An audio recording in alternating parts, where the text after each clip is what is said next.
All I hear is talking, I don't sweat that. If they don't trust me either, I respect that.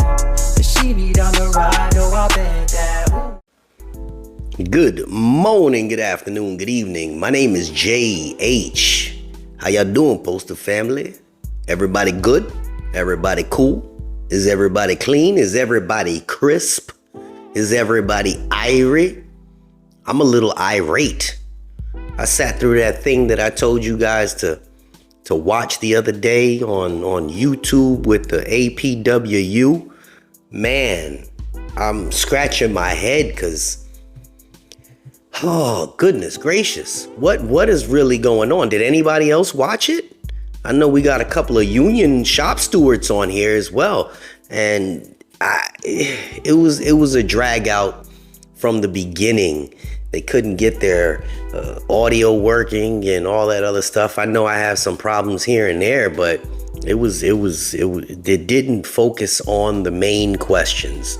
So what they brought up was something that I brought up probably about a year ago. And you guys can verify it by just scrolling down in my videos and just seeing. They talked about toxic work environments. That is their campaign. That's their whole focus. I wrote questions in, my shop guy wrote questions in, and that's what they focused on. Got boots to grounds because of a toxic work environment, as if we didn't already know that. They say that they're going to go and make sure that the public knows that we have a toxic work environment. I don't know how else to say this, but no shit, Sherlock. Like, we know we got a toxic work environment, and they blame the managers and the supervisors for creating that toxic work environment. And to a degree, I agree with them. Because again, I said this in the video, and I'm like, did they watch my video and just try to focus on some of the points? Here goes. Again, for the umpteenth time, the toxic managers, the supervisors, the 204Bs, the plant managers, every one of them used to be a regular postal worker. It used to be any one of you watching right now. Any supervisor that's watching right now they didn't drag these people from outside. No, they promoted them from within. So where does the toxicity come from? It comes from within, and then it's spewed onto the workroom floor, right? Right. So here goes, not a rant, but reality. We want to sit there and say, oh, we're going to put boots to ground, and we are going to focus on letting the public know why we're not delivering mail late because of the toxic work environment, because we're short-staffed. That's the argument. That's the campaign. And I'm sorry. That's not it. That's not it. Okay. Now, why do we have the need for why are we short people? Well, they say that we need to have more people because there aren't routes that are filled, etc., etc. But here goes. We have this thing called PSEs and assistants, mail handler assistants and postal service employees. Right? Right. They are used to fill in the blanks, right? Right. If we're short, it's because, no, we don't have enough. It's because the toxicity from within, we call out. That's what it is. Every Saturday I go to work and I notice that there is a handful of mail handlers that call out like clockwork every Saturday. Every Saturday, they just don't show up. Do we need to hire more people because these guys didn't show up? Well, that doesn't goddamn make sense now, does it? We're right now struggling just to get a couple hours in. So let's hire some more people. Why? So when the new people come in, the truck driver that's been driving 20 years over the road, and he's like, yeah, I'm gonna go in the post office, I'm gonna make some good money, I'm gonna do this and that. And then they tell that postal truck driver that's been making great money over the road, hey, listen, bud, yeah, we're gonna work you 6 days a week, but we're only gonna give you 6 hours a day or 4 hours a day. What? Because all of the people showed up to work today. But when they're not here, you'll just fill in. Let's hire some more workers. Are we really short staff, or is the staff that we have not fulfilling the obligations of doing the work that's required that was in their job description? You guys tell me. There are some places, let's not negate that there are some places that are short staffed. There are short staffed because maybe, they don't have the people or they don't have the what do they call it?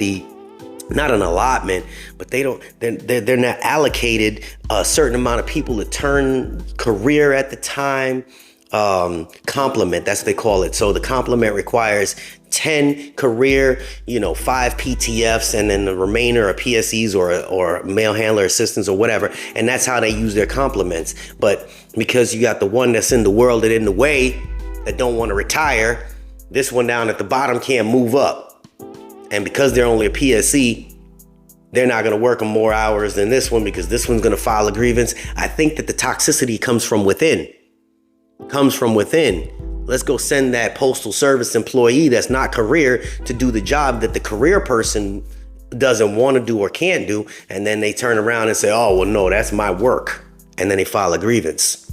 Who you think gets the most money from the post office from not working? Us, from grievances. That's it. The union, their thing is to file grievances, get paid. And they give the money to people that don't work. Right. So you sat there and you did extra work because your career person didn't sit at their door to unload a truck, whatever it is. Then this guy comes from down here and says, that person's on lunch. That driver needs to be offloaded. Let me go help. This guy that's on lunch, eating his food, watching the videos on his phone. Yo, I thought that, wait a minute, hold on. That driver was, what happened to the driver that was there? Oh, who did the work? Oh, Jimmy? Oh yeah, I need to file a grievance. What? Oh yeah, because he took my work.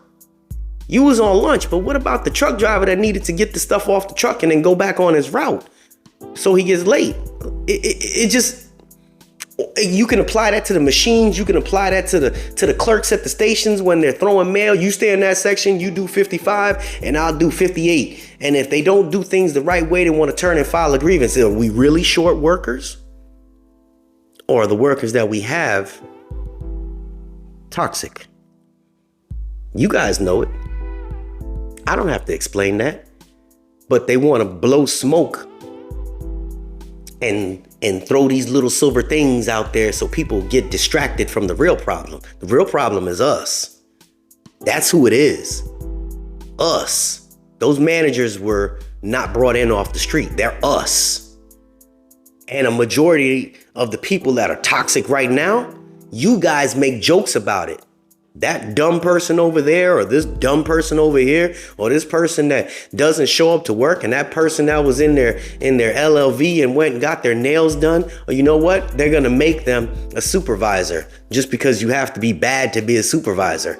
And then what happens? They're a supervisor and they keep that same nasty demeanor and they get promoted. That's the problem. It's us. It's us that's the problem. This is truth.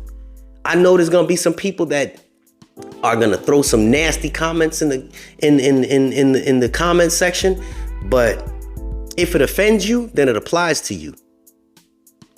That part. You see, I can't be any more specific about it. It's us. It is us that has done us dirty from the lack of wanting to do what they require us to do. So now we created this whole thing where they got more machines coming to replace us. We want to file a grievance about this. They want to give our work to contractors. Why do they want to give our work to contractors?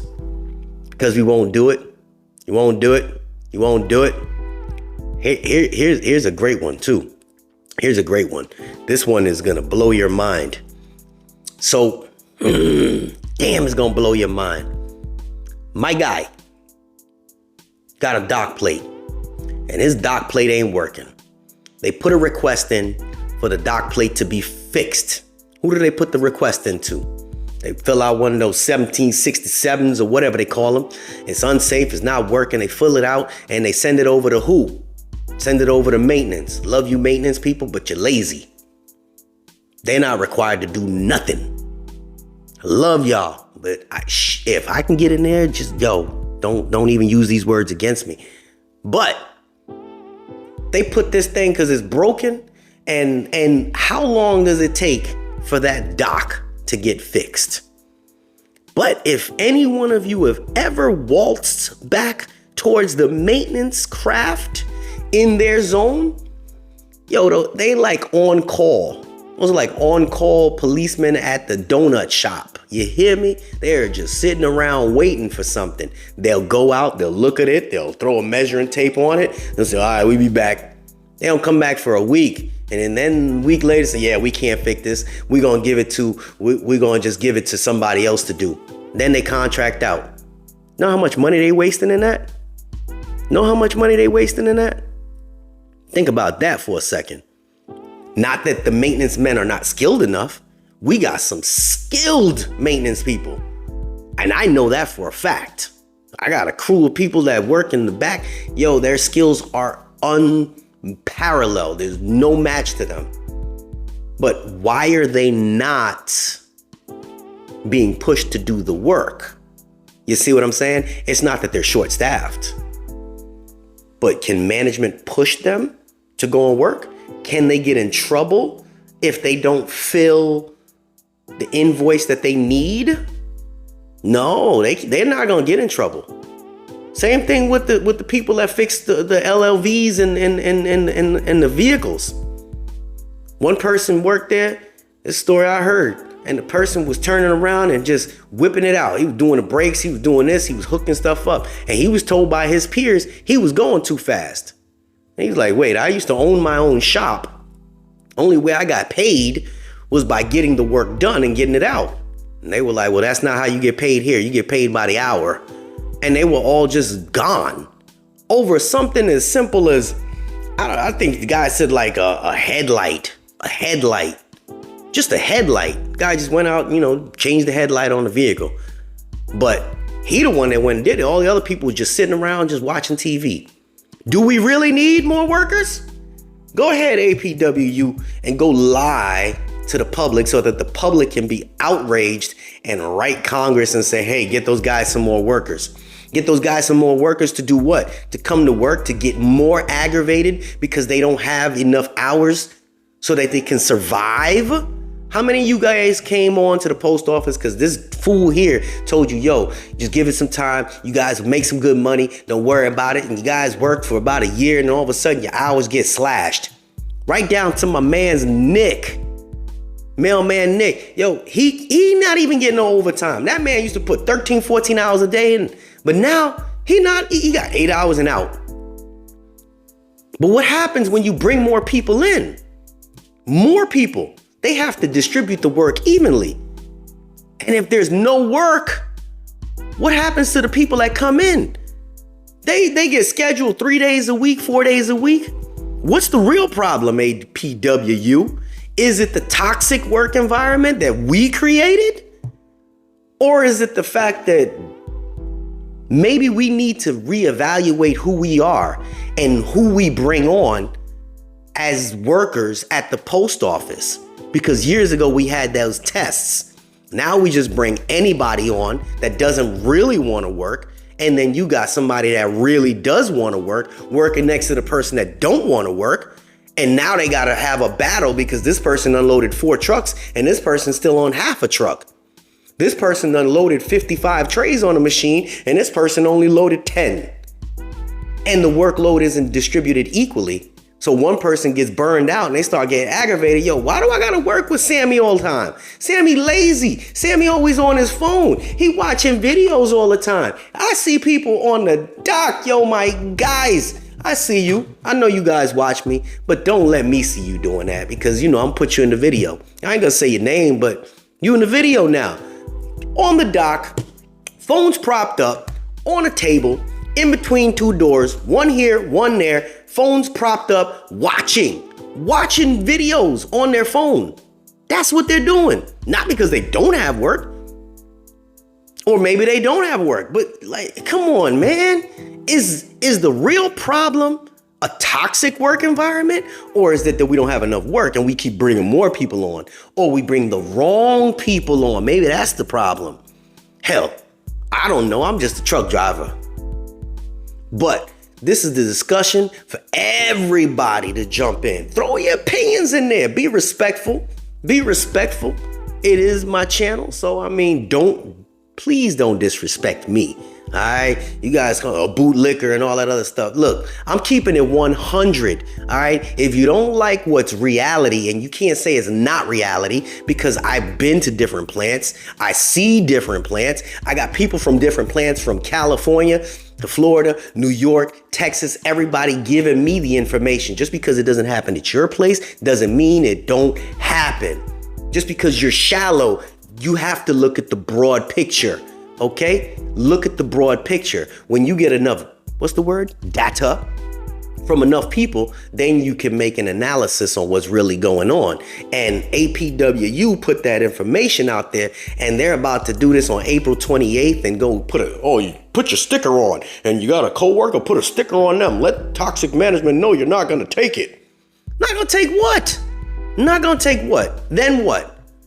You're just symbolizing something? We can't strike. So what are we symbolizing by that? You guys say you're going to work towards it? The person said they went and spoke to management about it. Management wasn't hearing them. Now what? How strong are the unions? If they can't even get through to management or the people at top in the post office, what are we really fighting for? And they talking about we need toxic work environment. We gotta stop it. We're gonna fight back and fight this and fight that. How do you combat toxicity with more toxicity? It doesn't make sense to me. Again, I'm just a truck driver. What do I know? Maybe I'm just talking foolish. It is what it is. But this is definitely a discussion. Please leave your comments in the video comment section. All right? It's JH. And if you didn't see the video, just look up APWU live something or another and watch it from beginning to end. I thought they were going to answer some questions what's the real question we want to know? What's the real question? What's going on about these robots replacing us? What's going on about these mega centers? Did they touch on any of it? No. This lady over there shouting out, oh yeah, Maggie Lee over at Union Local 444. We glad you joined us. Joined you for what? What? We don't want to hear that. We want to hear about progress. Progress. Progress. This is JH. And I'm out.